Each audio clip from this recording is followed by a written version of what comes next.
কিন্তু এই খুশির সংবাদ না।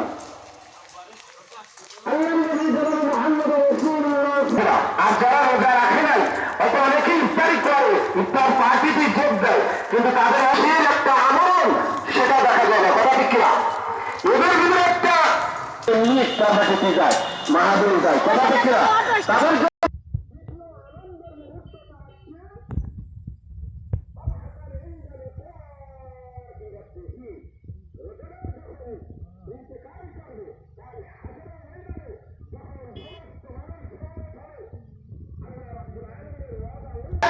অথবা সাক্ষাৎ লাভ হয়ে যাবে।